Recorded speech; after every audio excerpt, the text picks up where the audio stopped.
أعوذ بالله من الشيطان الرجيم بسم الله الرحمن الرحيم كنتم خير أمة أخرجت للناس تأمرون بالمعروف وتنهون عن المنكر وتؤمنون بالله ربي اشرح لي صدري ويسر لي أمري واحلل عقدة من لساني يفقهوا قولي اللهم صل على محمد وعلى آل محمد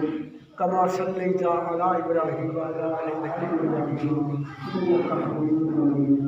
اللهم بارك على محمد وعلى آل محمد كما باركت على إبراهيم وعلى آل إبراهيم إنك حميد مجيد. ساری تعریفیں، ساری بلندیاں، ساری عظمتیں اس ذات وحدہ لا شریک کے لیے جو ہر ذرے کا وزن، ہر نقش قدم، ہر ہونٹ کی حرکت، ہر کلمے کی آواز دلوں کے بھیدوں، خفیہ باتوں اور پختہ ارادوں تک کو جاننے والا. سبحان اللہ، سبحان اللہ. درود لامحدود اس عظیم رسول صلی اللہ علیہ وآلہ وسلم کے لیے جو صبح الگ سے لے کر شام ابد تک کی تمام کائنات کو اپنی آغوش رحمت میں سمیٹے ہوئے. فرش سے لے کر عرش تک کا سارا ماحول جن کی وجہ سے عبودیت کے جلووں سے معمور ہے.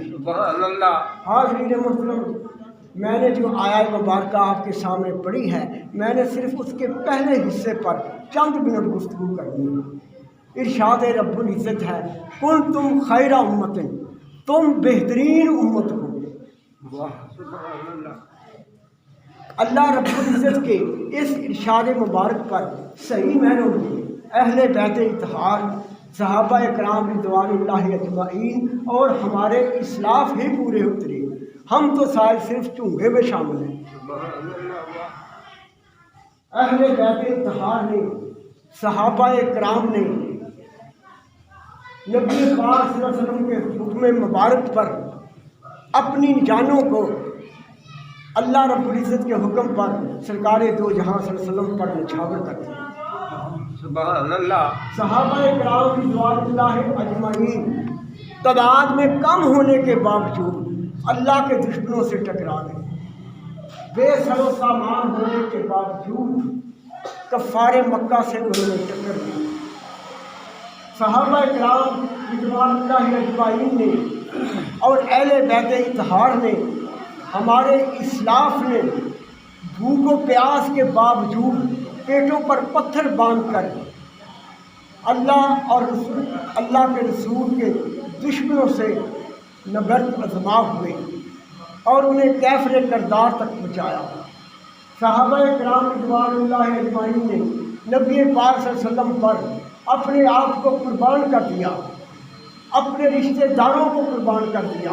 اور ان کا پسینہ مبارک بھی زمین پر گرنے نہیں دیا. اس بات میں کوئی شک نہیں کہ امت مسلمہ ایک بہترین امت ہے. نبی پاک صلی اللہ علیہ وسلم کے بعد کوئی نبی نہیں.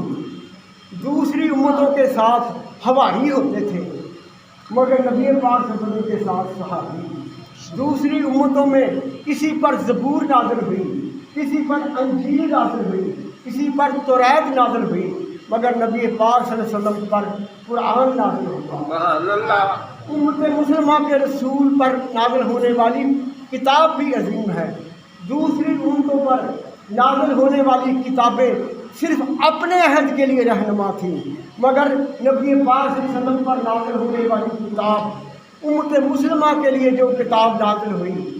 وہ کتاب اپنے زمانے سے لے کر قیامت تک کے لیے رہنما اور ہدایت. اسلام کے بعد کوئی دین نہیں، نبی پاک صلی اللہ علیہ وسلم کے بعد کوئی نبی نہیں، اس امت کے بعد کوئی امت نہیں، قرآن کے بعد کوئی کتاب نہیں. سبحان اللہ. دوسری امتوں میں صدیق پیدا ہوئے مگر اس امت میں صدیق اکبر پیدا ہوئے. سبحان اللہ. دوسری امتوں میں شہید پیدا ہوئے مگر اس امت میں سید الشہداء پیدا ہوئے. دوسری امتوں میں صدیق ہوں گے مگر صدیق اکبر کوئی نہیں. دوسری امتوں میں شہید ہوں گے مگر سید الشہداء کوئی نہیں، دوسری امتوں میں فاروق ہوں گے مگر فاروق اعظم کوئی نہیں، دوسری امتوں میں صاحب ایمان ہوں گے مگر کل ایمان کوئی نہیں، سبحان اللہ، دوسری امتوں میں عالم ہوں گے، صاحب علم ہوں گے مگر علم کا دروازہ کوئی نہیں، دوسری امتوں میں نوجوان ہوں گے مگر جنت کے نوجوانوں کا سردار کوئی نہیں، سبحان اللہ، دوسری امتوں میں صاحب زر ہوں گے مگر ابو ذر کوئی نہیں، اس امت کے اسلاف کوہساروں کی ہستیوں سے آسمان کا وقار بن کر اٹھی، شریدہ سمتوں سے جنگلوں کی ہواؤں کا زور توڑتے رہے، ان کے تفکر کی گرم رفتاریوں سے لرزا رہے صحراؤں کے گلولے، اس امت کے سامنے بڑی بڑی وسعتیں سمٹ گئیں، اس امت میں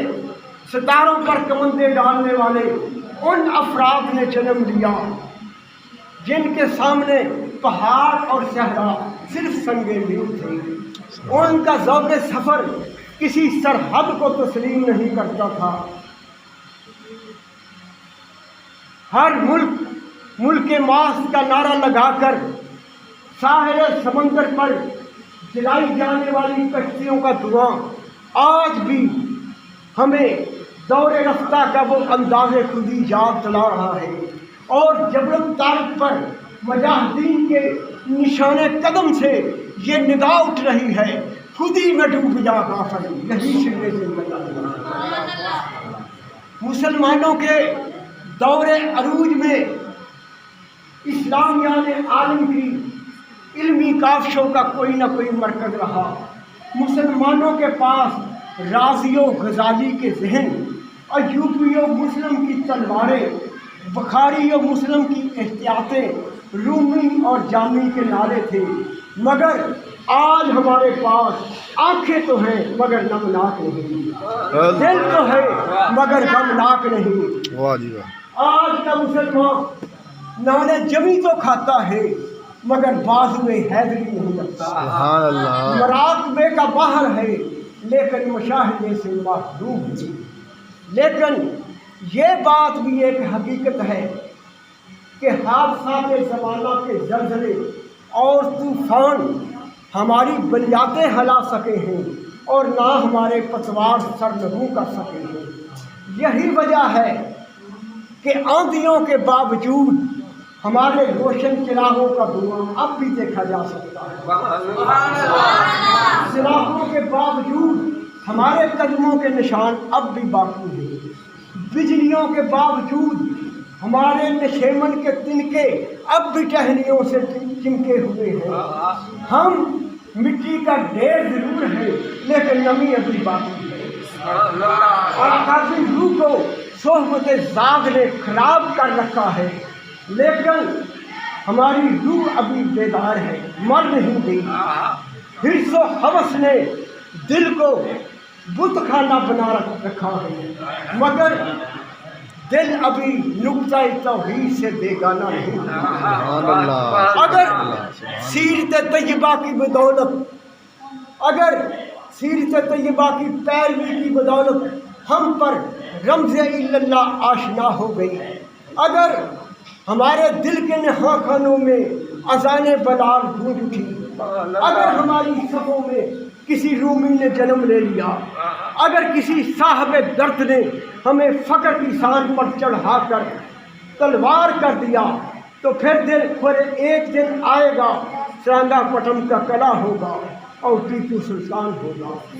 انتظ کا ساحل ہوگا اور طارق بن زیاد ہوگا، دیوبند کی بندرگاہ ہوگی اور محمد بن قاسم ہوگا، سبحان اللہ، نشان ہوگا اور صلاح الدین ایوبی ہوگا، پھر اس ٹوٹے ہوئے تارے کو مہک تاول بن کے ایک دن دنیا دیکھنا۔